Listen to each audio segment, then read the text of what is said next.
Hello, everyone, and welcome to day one of Spring One's Agile Leadership Breakout Track. I'm Rick Clark, and I'll be your MC this morning.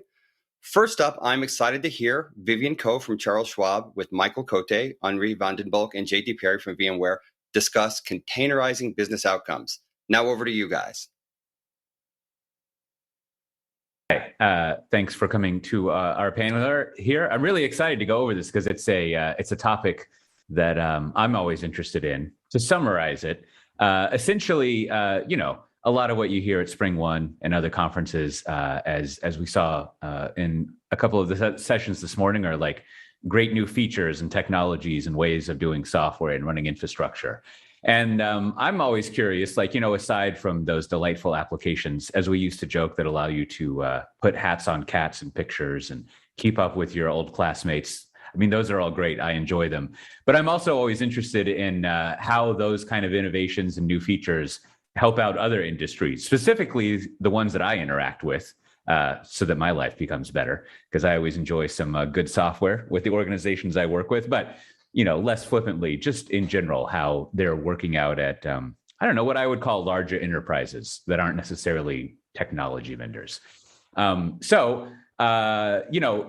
I'll ask the speakers to introduce themselves here briefly, but I want to, if you'll indulge me in going down memory lane a little bit, just to kind of indicate or give an example of what I'm talking about. The first job I had, and also the first job programming, they were nicely coincidental, was I started working on, back in the 90s, one of the first online banking systems.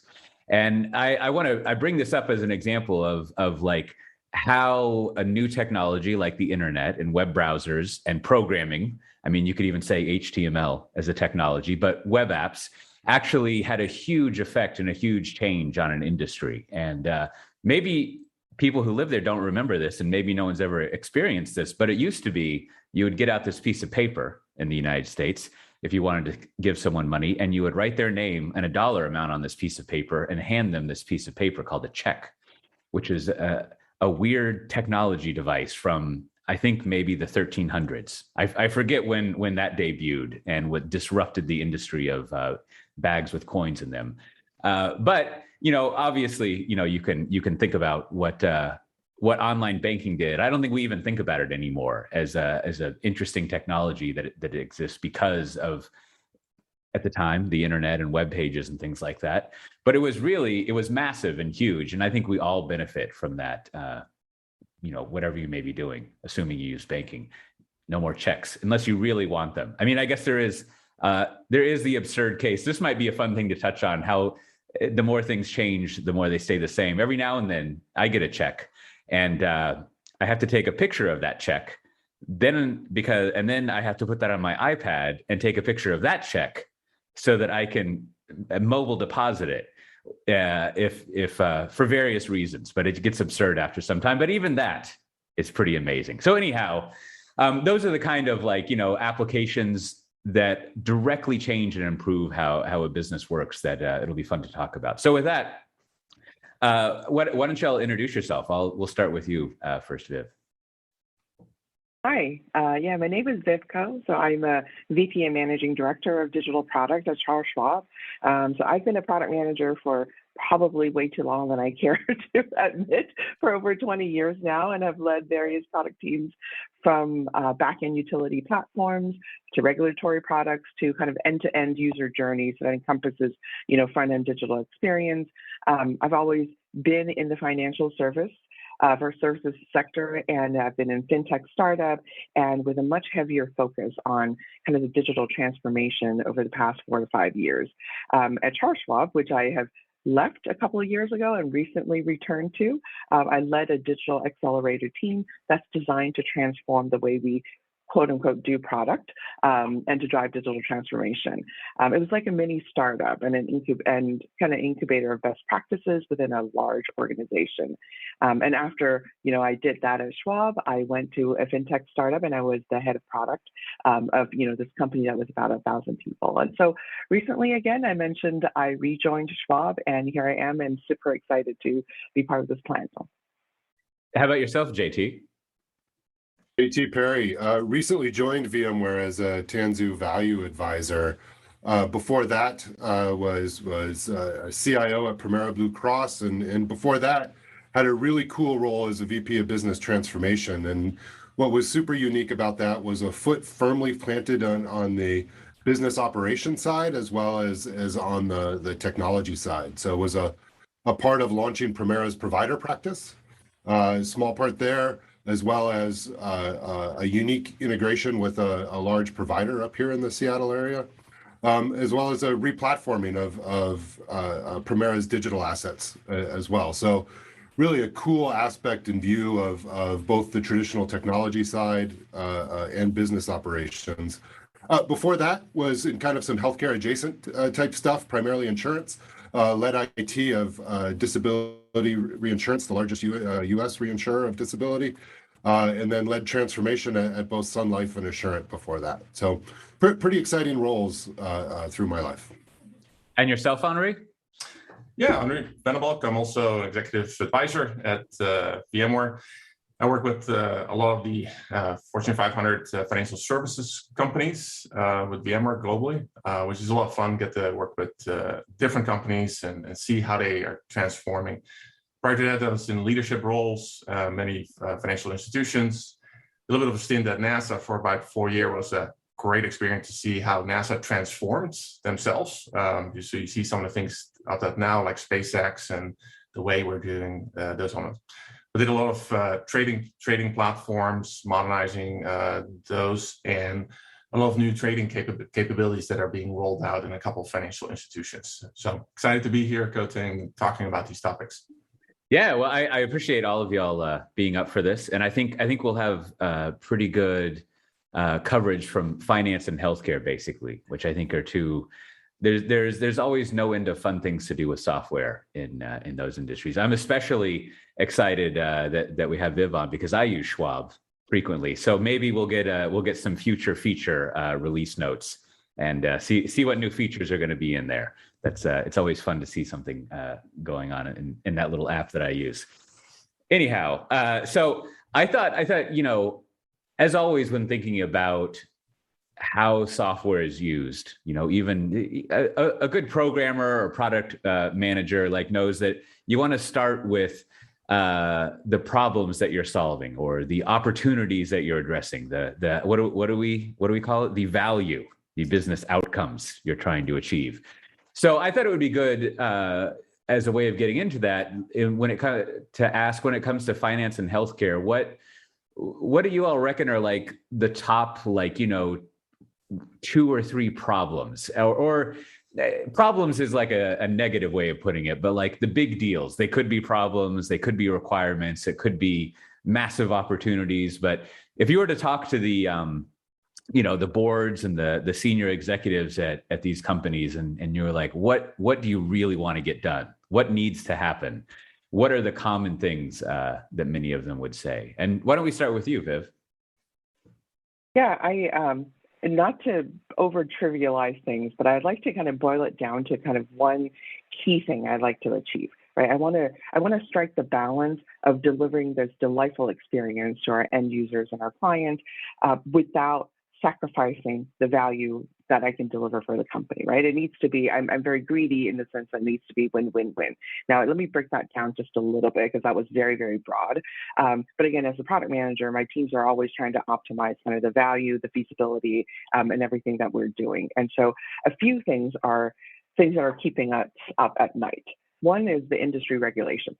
I am currently leading an area that's heavily focused in regulatory products. And so while we're trying to strike the balance of how to help our clients get to a better place in managing their everyday life through their financial health, there are regulations that are based on maybe very legacy and old financial infrastructure. Right. So one area, and specifically, I'll give a quick example here, is that our team is responsible for client statements. It's a regulatory product that we have to provide on a monthly basis to our clients.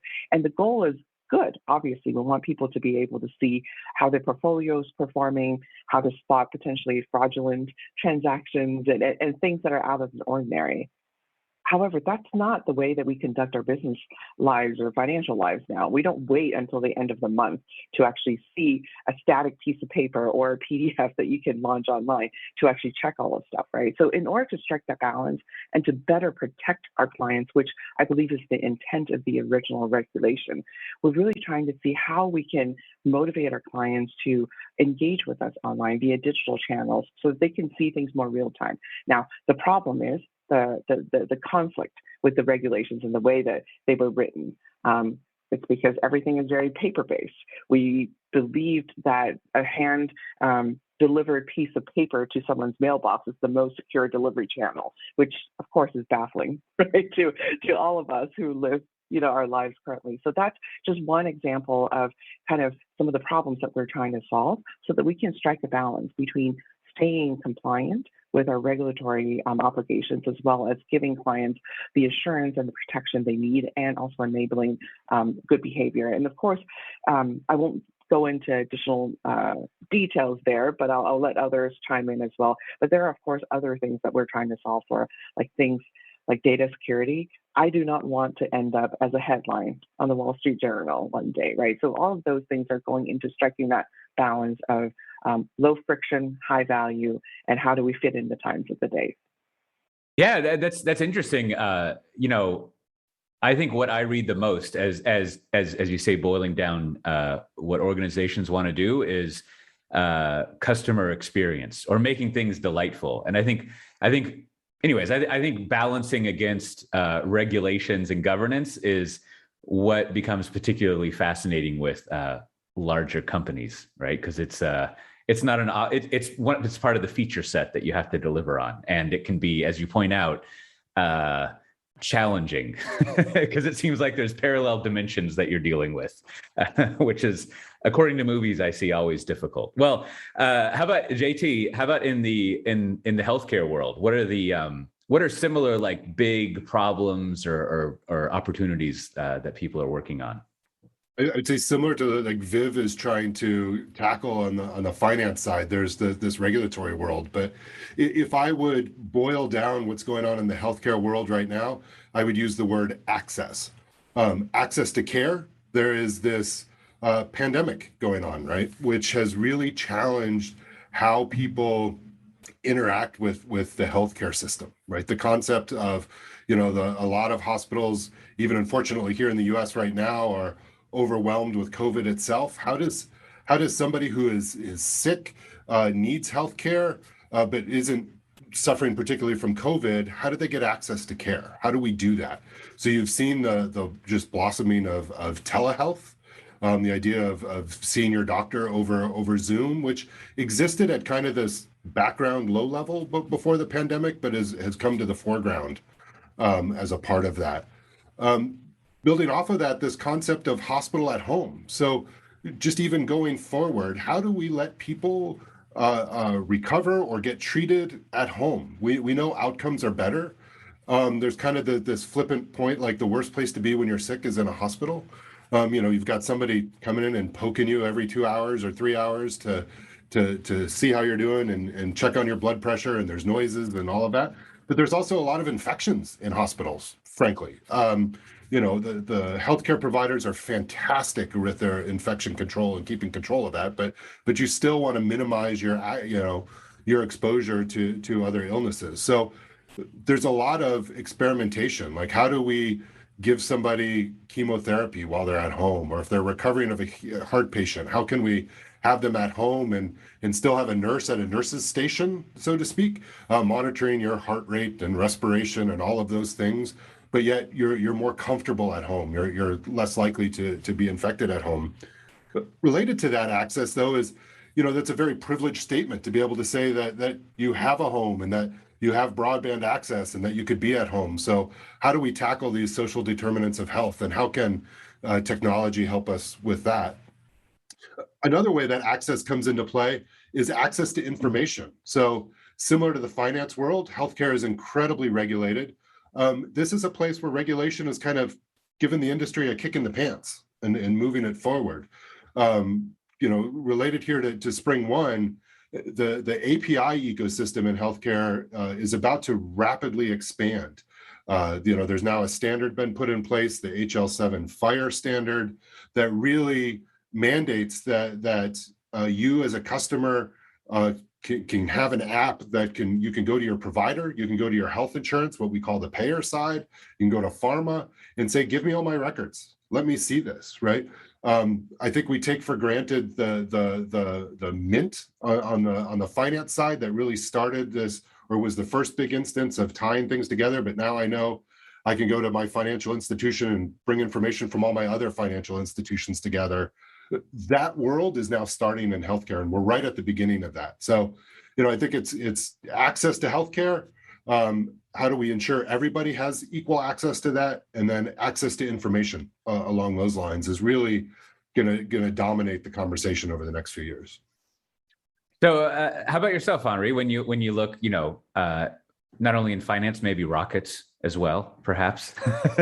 but what are some of the big issues that organizations are working with and want to work on? Yeah, absolutely. I think JT and Viv have done a great job of kind of explaining some key meta themes, right?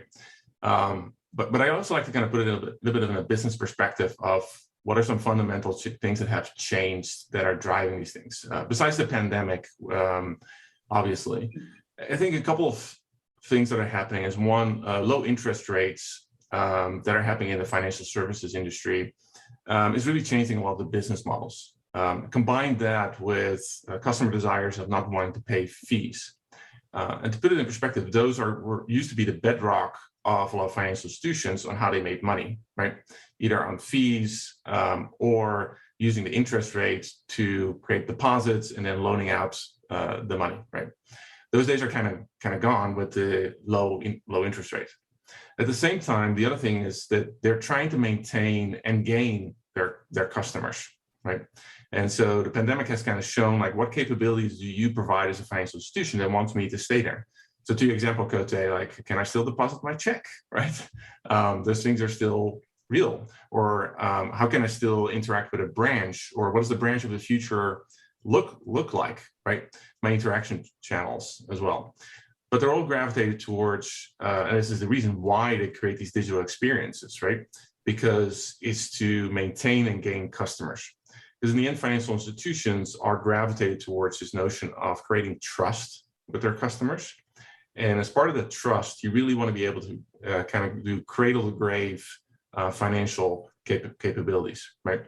So as you go through those journeys, they need to create the experiences, again, to maintain that customer base. And yeah, the other thing that they're facing is the heritage processes and systems that are really fighting these new experiences, as kind of Viv indicated. It's sort of not only regulations, but regulated by their own IT success of the past, which maybe we'll get to in a little bit. Well, that's a good list of things, and you're reminding me, Henri, you and I did a podcast a little while back, and you hit on it here. You brought up a notion that I think I hadn't really thought of. Hopefully, it's not like insulting, but like that banks have trust as this huge competitive advantage that they can use to guide how they're doing their software development. Really, like the feature set can be based on that trust and having that asset versus other organizations, which I think is a good opportunity for them. And so, speaking of the features and the apps, I'm interested to hear from y'all, like as sort of, no matter how small but as like specific or feature wise, like what are some actual, like, if you think about if we were good at software, and which I'm sure all of y'all are, especially at Schwab, since I use the app all the time. It's good stuff. But like with our good capabilities of doing software, what are some features or some applications that the development teams, the application teams are getting out there that really change how the business is functioning or delight users, to use your terminology? What do those kind of features look like? What are these apps? Let's start again with you. I think we had a good order here. Let's start with you, Viv. Yeah, I think so. Let's of course. I'm very focused on the user experience, right? Again, I talked a lot about kind of striking the balance, and nowadays, I think that everyone is used to everything at their fingertips. Like if I'm, trying to book accommodations for a trip, right? I can do that in 2 clicks, maybe, and that's what I expect, regardless of what industry that I'm in, right? I don't compartmentalize to say, oh, financial services, ooh, maybe a little bit more legacy, I'm going to lower my bar, right? So as a consumer, we all have different expectations that we just need to, we've come to expect of our different companies that we engage with. So with that said, I think it's the balance of how do we leverage the massive amount of data that we have to create that feel of the customized experience, so that I can do things a lot more easily. And so one of the things that I always talk about, I often love to joke about, is that a lot of the products sometimes on the back end that I do to support these massive journeys of experiences may not be sexy, right? But those are things that are really core, and they're enablers to how we can achieve that Uber experience that we're going for. And so one of the things that we've built in the past is how we have to meet a regulatory requirement of drawing down your retirement account when you reach a certain age. And that process is called required minimum distribution, right? This is a process in the past that, again, it's surrounding with regulations that are targeted to help people's lives. And so if you're taking, holistically across all of your financial institutions that you do business with, all of your retirement accounts, and there is a table that the IRS publishes that talks about, kind of your life expectancy, which is all very grim and morbid. But, you're calculating based on your net worth at that point in your time in your life, and through your retirement accounts, what's the minimum amount you have to draw down, so that we can actually the IRS can actually tax you on the earnings. And so that process is very, very confusing to most investors. Many of them are having trouble calculating. They don't understand that it's actually one amount that covers your entire financial picture.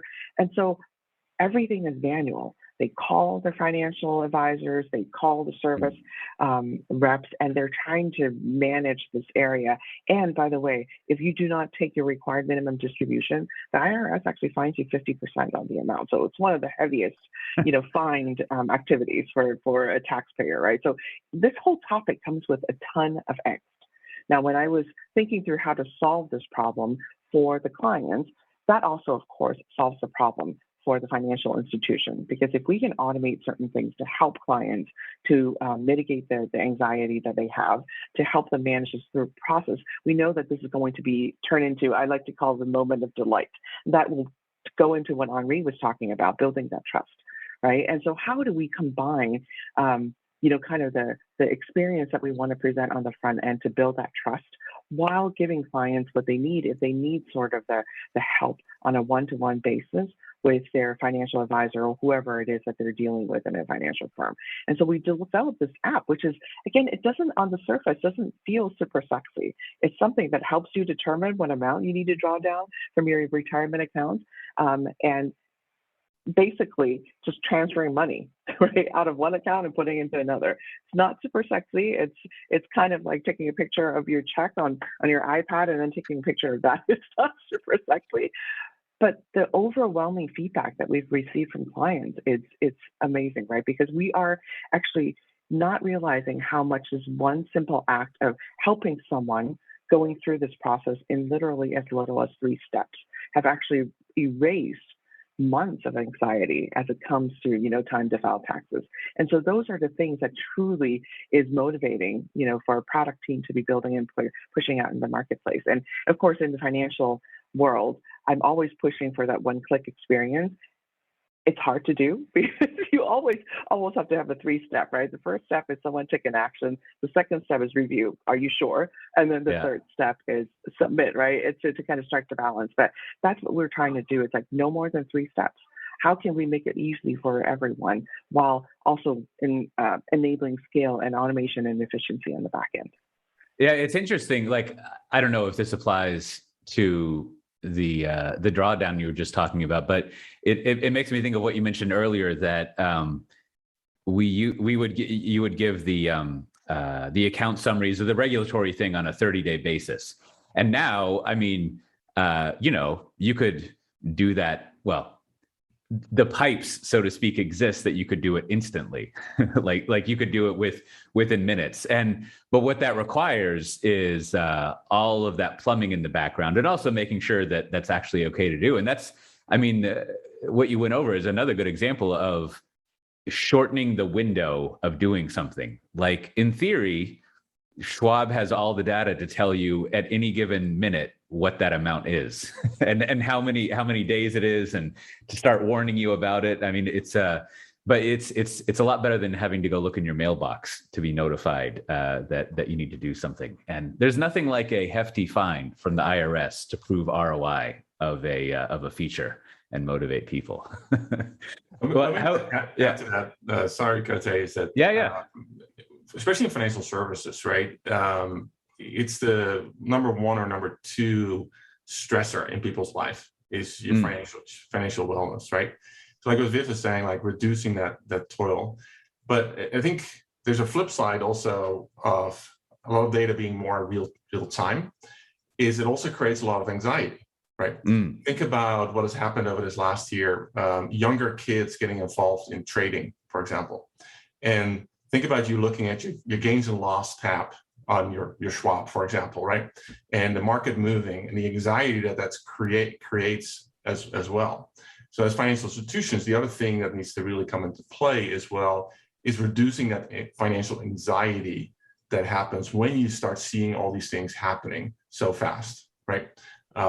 So education, outreach, there's a lot of some peripheral things that people feel like, okay, that's secondary, but it's actually an important feature as well, is creating that transparency and education of what you're seeing. What does that mean? What does that mean to your financial health is significantly important because of the anxiety that happens with financial services.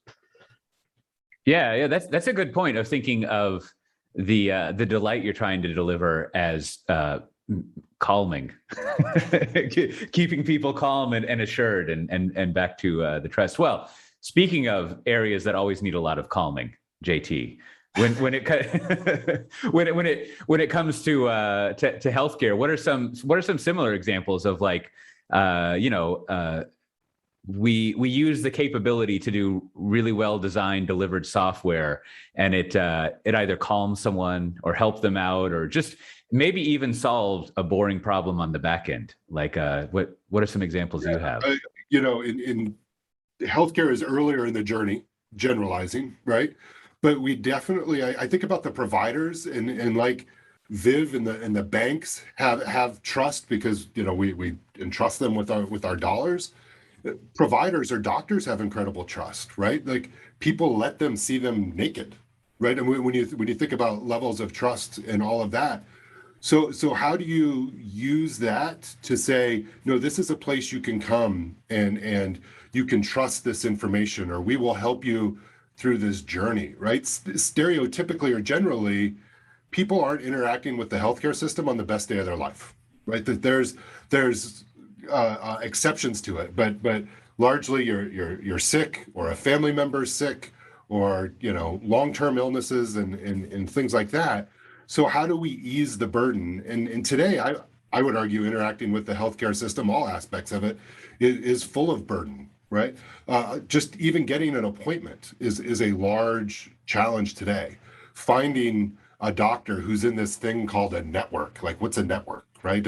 And how much is it going to cost me to go see? And is this cardiologist to help with my heart better by whatever definition of better, like outcome, dollars, or et cetera, better than this cardiologist? And how do I go see them? How do I find out they even exist? Like, that's really hard. If you go and get a physical today and someone says, hey, you should go see a nutritionist, good luck. Unless there's somebody right within that provider system that they can refer you to, that kind of starts you on a journey today. And so when I think about the problems we can solve from a technology perspective and the experiences we can bring, help me find that nutritionist that fits me, my particular outcomes, whether it's based on my social situation, maybe it's my family history, maybe it's my racial background, as that impacts various health aspects. how do I find that person that's in my network that you know I can get coverage for, and then get my information over there, right? Back to that interoperability thing I was talking about yesterday. But I literally this summer had to use a fax machine to get my records over to a specialist for one of my family members. And you know, look, I can go back to my CIO times and remember we celebrated upgrading a fax machine, which was awesome because it was legacy technical debt that we retired, and for all the right reasons, it was a thing to accomplish. I don't want to minimize that, but you know, for so long, the healthcare system has leveraged fax as its means of communication, and seeing us now start to leverage APIs as our means of communication is a huge opportunity. But it's really about those basic experiences. How can I find a doctor that I need when I need it? Schedule that appointment as easy. You know, Viv talked about how booking travel. Well, why isn't booking my healthcare just that easy? It should be, and I think it will be. And we're starting to head down those directions. The last challenge the ecosystem has, you know, on the payer, the insurance side, there's been a lot of custom development over the years, right? There's generally good sized software development teams and budgets and things like that. The provider side has largely lived with COTS, right, off commercial off the shelf software for a number of years, and now that there's this real opportunity to create a unique digital experience and leverage those EMR systems, whether the Cerners or the Epics, right? They're doing a good job of exposing APIs, but now as a provider, how do I take advantage of those APIs and create that experience? I have that trust. You'll literally let me see you naked. How can I take advantage of that trust and continue to build that trust and enhance that trust by helping you navigate your entire healthcare world, which is probably in a very stressful environment? So how can I help ease that and ensure you get the care you need when you need it? Yeah, you know your point of I don't know, finding a provider, like it makes me think like it is kind of astonishing from a software and services that people have already worked on, you know, like restaurant reviews and stuff. And it's probably easier for me to find like where to get a good taco here in Amsterdam than like a doctor, like get a review of what a good doctor would be. You know, and that is kind of a mystery of why there's not, after like, you know, 20, 30 years of it being possible, why there's not a more thorough, like kind of review system and matching up system there, which would be great, because I think, you know, a lot of it comes down to that like trust and calming that we keep talking about, because a lot of what software can do for you, it can make you anxious if it's telling you every 5 minutes that you better spend this money or you're going to get fined. But it can also give you information that makes you know you're making a good choice, right? That you're not just sort of like flippantly doing something. And so exposing just that information about, you know, this doctor or this nutritionist seems like someone you would like based on something. But like, you know, it's pretty easy with all these other services we use to kind of get a sense of like, I think this is calibrated to tell me what I would find valuable. Well, can I actually go ahead. Add on to that a little bit, just sharing a little bit on this healthcare note. Personally, as a user, I found that there are a lot of kind of custom formulations in terms of skincare out there, what claims to be custom formulations. So you no longer have to go and see a dermatologist. You can actually go do a very, very short survey, and you can adjust your formula on a monthly basis. You know, I personally have used some of these services before, and it's amazing how we're all trained as a society to automatically trust some of these. And it's because I think we've seen how companies have successfully leveraged the data to create that customization, or what we're calling customization. Even when I'm receiving the product, I see my name on there. I'm thinking, okay, I know that this is probably one of 50 standard formulas based on my profile, but because it has my name, it's like I think we've been trained as a society to kind of appreciate that, and I think that's a good thing, right? And so I just wanted to add on a little bit as a personal, you know, kind of experience. I've you know, not anything more serious than just, you know, topical skincare, but I do think that gives us a big window of opportunity into customizing care depending on your person. And I think that JT, you mentioned like your personal profile. What's your personal preference? Do you like to talk to people? Do you like to have a female or male doctor based on your background? And all that is super important. Absolutely. But, Viv, and I think about behavioral health, especially being that place, right, where even that trust is much more important. And if I'm blunt, is kind of a dumpster fire of the healthcare ecosystem right now, as far as finding care when you need it, especially if somebody's in a crisis, and finding that person that would be a match, or the 2 or 3 people that you could go talk to find which one of these would be the match. And it's a place that I know some people and even some friends that have done just tremendous work in starting to chip away at that problem. And it's an area where, boy, there's a lot of improvement coming, and boy, it can't come soon enough from that aspect, right? And I think this past year, or is now turning into years, unfortunately, has really brought that home. What's interesting with this, right, is that we talk a little bit about trust, and if you think about some companies that are a large percentage of our economy, right? I call it the FANG companies, as you should preferably know, the Facebooks, Apple, Amazon, Netflix, and Google, right? They've actually built a tremendous amount of trust in our information, right? What's interesting is they're creating a lot of experience in this, they're creating ecosystems, but they're also playing in healthcare and financial services, right? Think about opening up your Apple Health app, right? I can download all my lab work, and like what JT was saying, the key enabler there was the APIs that were created. Now, the same thing is happening in the financial services space. Like you can go to Google and you can open up checking accounts, right? With Apple, you have Apple Pay, right? So they're playing more in the system, but you're talking about features, Cote, and what's interesting is what organizations need to figure out is, how do I create transparency for my customers, right? So APIs are critical. So in the financial services space, open banking, similar as in the healthcare space, it's regulated in Europe and APJ, not as much in the US yet, right? But those capabilities create transparency and access to information. Now, that also creates an innovation that those FANG companies can leverage, obviously, but also an opportunity for the banks to also manage your financial health, essentially, right? Back to accessing the data and transparency. So you can go to Schwab, or you can go to any of the brokerage firms, and you can use open banking capabilities to pull in all your financial information, right? And so they have to continue to build on their trust is, number one, you have transparency in all your financial transactions, but now also be able to provide advice in your financial health, right? And that's an important aspect of it. Now you understand the customer better and create value-added capabilities to simplify your financial health, right? That you know that you have stock options coming up. Well, great. What does that mean? What do I do with that? A retirement that might be done. Whatever the life events are that are happening, now I can have insights as well. That creates value-added capabilities.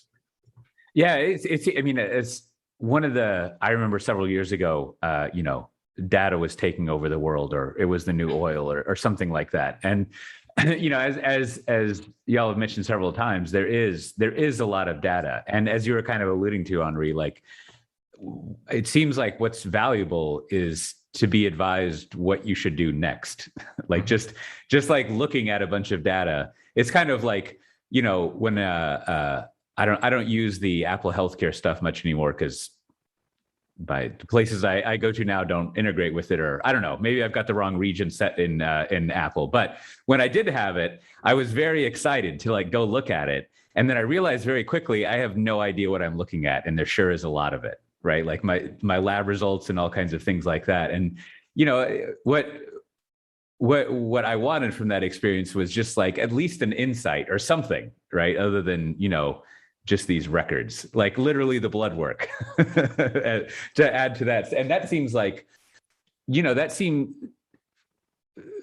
sort of like an agile software development process, a product-driven way of doing software seems like ideally suited for, this word's always a little dodgy depending on what industry you're in, but experimenting with new things to tell the users, trying out new like insights or next steps, and just kind of iteratively going through and seeing if something works or not, which would be, as a consumer, as we all are, it would be great to see various companies just trying that out. Like, is this anything interesting? And if not, how about this thing?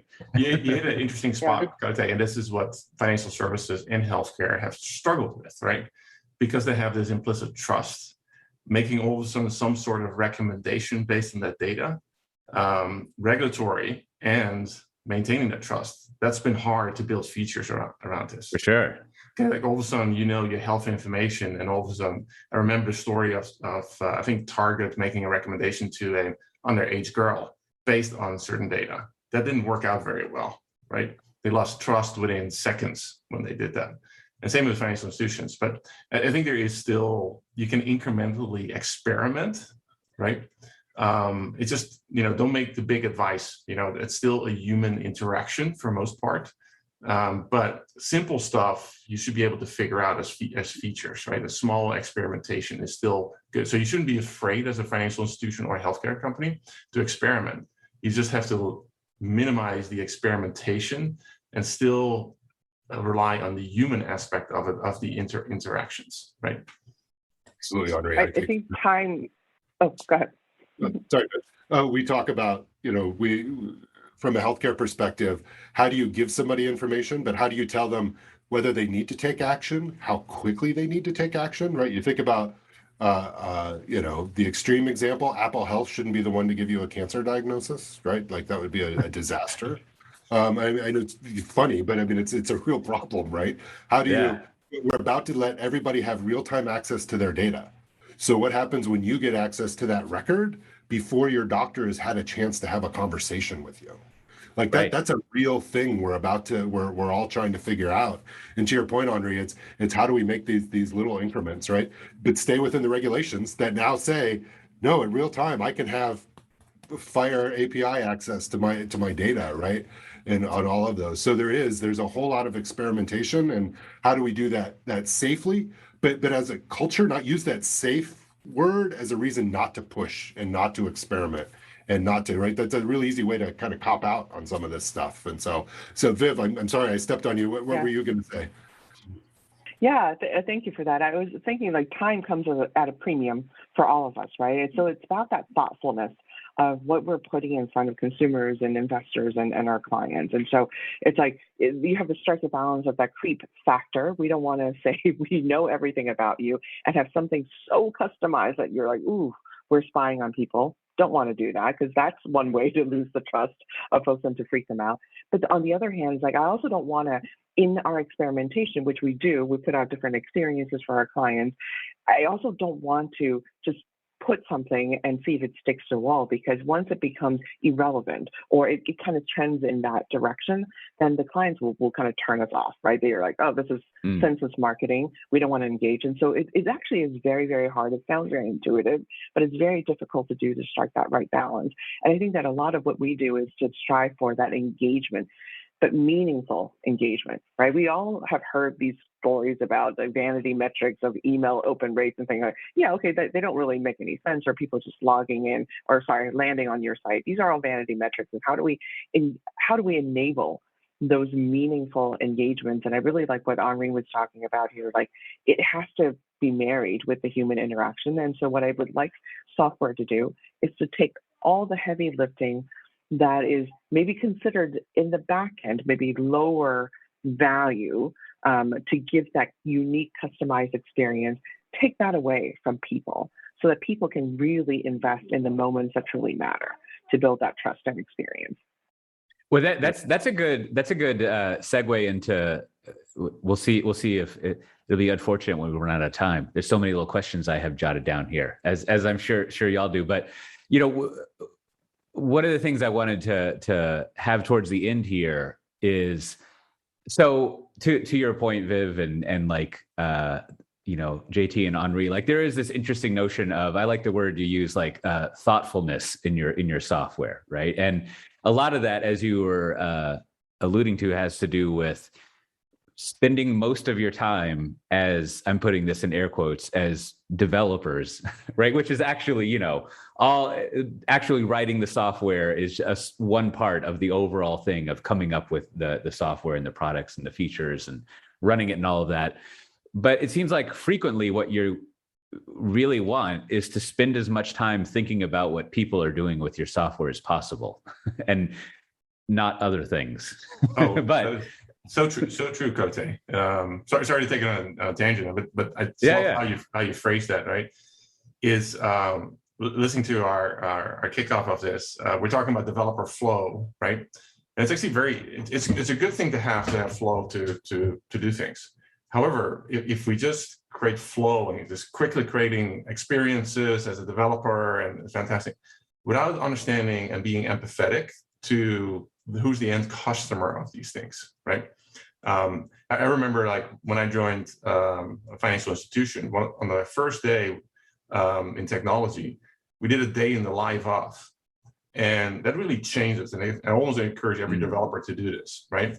The day in the life is really basic, very simple. Sit with your customers that are using your software and see what their day is like, right? You kind of mentioned problem statements early on, Cote, but I would almost say it's like, be in the day or walk in the shoes of your customers for a while and see what the challenges are. What is the stuff that you created? What is the impact on their lives or on how you help improve things? And it's just amazing how just, spend some time with actually your customers and be empathetic on what they're doing. Sorry to interrupt, Cote. I just thought that was a great thought. No, I think that gets directly to what I was, in my very locucious, wordy way getting to is, so if, y'all have experience at several organizations, sometimes small, sometimes massive. And so y'all have a good view on, so how do we get there from where we are as an organization now, right? Like we've already mentioned, very correctly and very dutifully, regulations, right? So there's always a lot of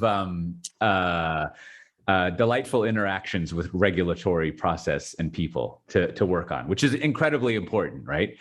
But like when you think about the other kind of current state of typical most IT departments at large organizations, like what do they need to do to get to that point where they really, they can spend a day with the customer? And then after that, they can put a new feature out in a week to try something out. Like what are the bottlenecks, the barriers, the legacy thinking that you see people coming up against? How about we start with you, Viv? So I was thinking about culture.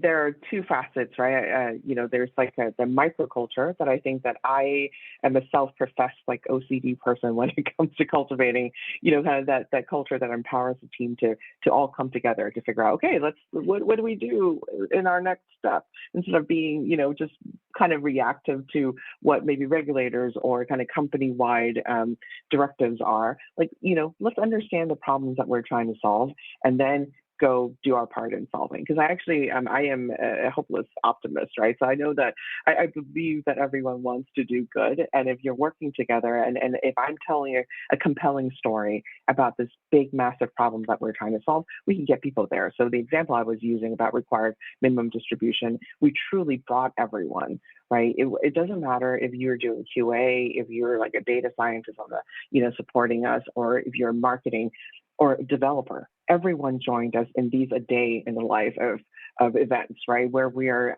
having people exposed to user feedback sessions and truly understanding and developing that empathy.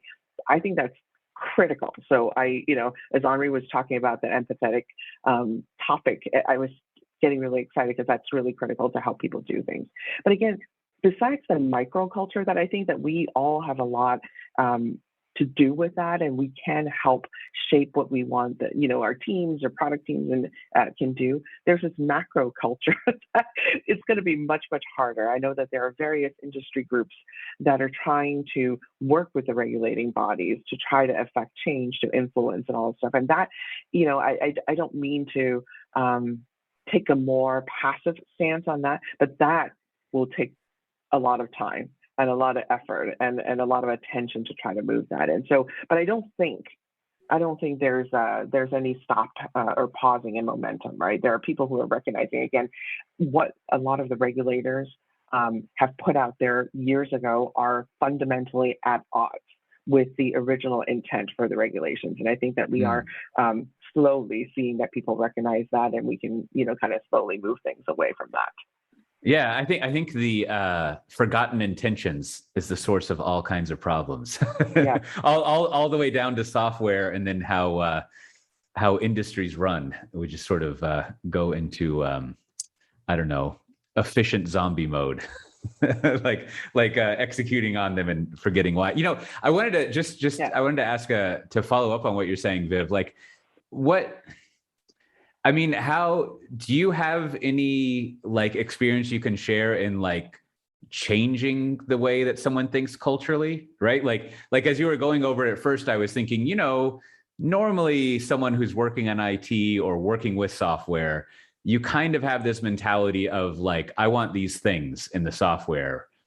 Please give me those things. Kind of like we were joking earlier, there's a lot of noise. Someone's fixing my doors. I'm like, I want these doors fixed this way.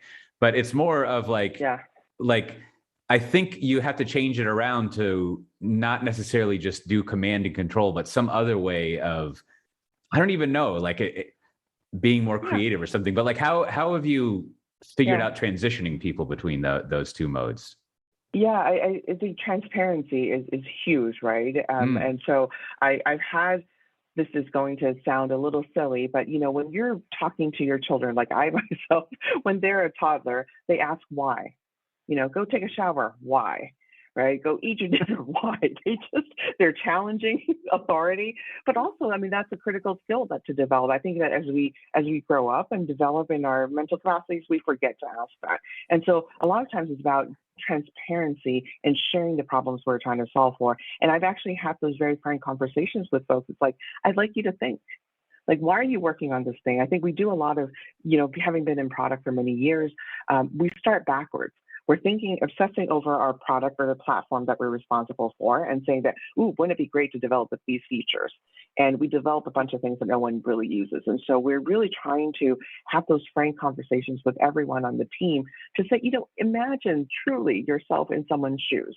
What are the things that will make your lives easier? And we all, as humans, we all try to find meaning in life. I know it sounds very philosophical, but it's like finding meaning in the work you do and getting that connected to the true purpose or the true value that you're delivering is one way to really lift up everyone's motivation and engagement, and everyone is going to do better work. And so it's a process, right? I talked about my experience. I know JT sounds like he's got a lot of experience with kind of that transformation.